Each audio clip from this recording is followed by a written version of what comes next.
Anamigu waxa uu ku bilaamayaa gabar magaceeda la yiraahdo Colonia way ahayd gabar qurux badan oo ka soo jeeda qoys sharaf leh, laakiin nolosheeda waxaa ka buuxsamay cabsi badan, maadaama qoyskeedu naceen, taas oo ku qasabtay inay la kulanto bahdilaad nolosheeda oo dhan. Way sii wadatay inay isku daydo oo ay ku guulaysatay jacaylka qoyskeeda, laakiin wax walba waxay ahaayeen wax aan waxba tarayn. Laakiin maalin maalmaha ka mid ah, qoyskeedu waxay ka gudbeen dhammaan khadadka waxayna ku eedeeyeen khiyaano qaran oo ka dhan ah taajka, taa oo sidoo kale iibisay ballankii iyadoo ninkeeda, waxayna u taxaabeen xabsiga. Si kastaba ha ahaatee, Colonia waxay go'aansatay inay ka baxsato xabsiga oo ay bilowday inay ka cararto keenta. Ilaalada qasriga ayaa isla markiiba si qoto dheer u eryay keenta oo halkaas ku dhamaatay. Waxay bilowday inay gasho qaybta mamnuuca ah ee keenta, halkaas oo la sheegay inay jinniyaashu si xor ah u socdaan. Waxay aragtay guri weyn oo cabsi leh oo ku dhex yaal keenta, waxayna go'aansatay inay u cararto xaggiisa si ay u badbaado, laakiin waxay ku dhamaatay inay dhacdo iyada oo miyir daboolan oo aan waxba ogeyn. Si kastaba ha ahaatee, wiil madow iyo caddaan ah oo la odhan jiray Alan, oo isaga ah milkiilaha daarta cabsida leh, intuu soo kacay oo akhriyay wargeyska, waxa uu arkay gabar qurux badan oo sharaf leh oo laga waayay meel keenta ka mid ah. Waxa uu isweydiinayaa sidee nacasnimada ah ee qof ku noqon doono inuu galo qaybta jinka ee keenta. Markii uu si lama filaan ah u dareemay joogitaanka qariib oo ah agtiisa, waxa uu go'aansaday inuu baaro meel ka fogeyn qasriga. Waxa uu arkay gabar luntay oo dhulka jiifta oo miyir daboolan, iyo yaabkiisa waxa u soo baxday inay tahay Colonia, isla gabadhii sharafta lahayd ee lagu sheegay warka. Markii uu gacmihiisa ku soo qaaday koox askar ah oo ka socotay boqortooyada Nisro ayaa dhinac walba isaga ka hareereeyay. Intaanu Alan xitaa hadlin, mid ka mid ah askarta ayaa hore u soo yaacay oo seeftiisa ku lulay, laakiin Alan ayaa si deggan uga fogaaday weerarkii, isagoo isticmaalay sihir dhalanteed ah. Askartii ayaa aad ula yaabay arrinta, waxayna go'aansadeen inay ka hadlaan, iyaga oo ka codsaday Alan inuu soo gacan geliyo gabadha, maadaama ay tahay dambiile in la horgeeyo boqortooyada.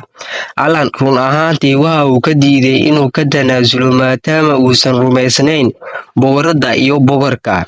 Laakiin tani run ahaantii waxay ka caraysiisay askartii markii ay ku soo oogeen, isaga oo aan ogeyn si buuxda u ogeyn nooca bahlan Alan uu yahay. Isla markiiba, Alan waxa uu isticmaalay taas oo keentay in askarta ay dhulka ku dhaceen iyagoo aan awoodin inay dhaqaaqaan, halka uu mar kale sameeyay sihir kale, taas oo tirtiraysa xasuustoodii kuna beddeshay xasuus kale oo aanay weligood helin Alan iyo inanta sharafta lahayd. Askartii waxay dib ugu soo laabteen dhanka qasriga. Muddo kadib, Colonia way kacday guriga oo waxay ku weerartay meeshay joogto. Markii ay aragtay Alan ayaa u dhiibay shaah oo weydiisay halkee ayay ku dhamaatay keenta dhexdeeda.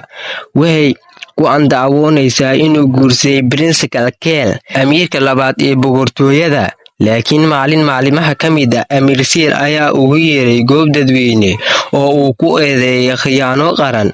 Qofna ma rumaysnayn markay isku dayday inay isdifaacdo, oo waxaa la soo musaafuriyay iyadoo wax xumaan ah aan weligeeda samayn. Alan si taxaddar leh ayuu u dhagaysanayaa naxdinteedii hore oo uu ka hor yimid. Kadib way u mahadcelisay Alan sida uu u daryeelay, oo waxay weydiisay inay baxdo. Laakiin Alan ayaa weydiiyay inay wax ka ogtahay nadaafadda iyo inuu shaqaalaysiiyo, laakiin Colonia way diiday dalabka.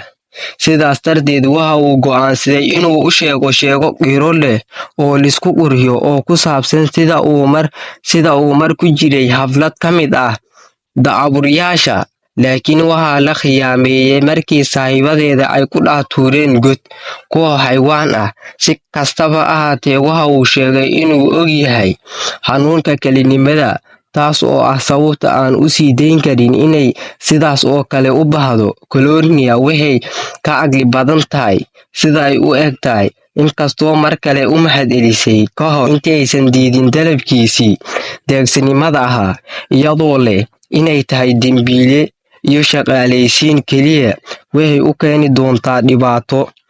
Isaga, Alan weli wuu diidayaa inuu isdhiibo oo tallaabadii u dambeysay ayuu qaaday. Waxa uu qalbigiisa abaal dhimasho ah saaray. Waxa uu sheegay inuu kor u qaadi doono keliya haddii ay ogolaato inay sii joogto iyada oo haysan wax doorasho ah, aan ahayn inay aqbasho keliya si uu naftiisa u badbaadiso.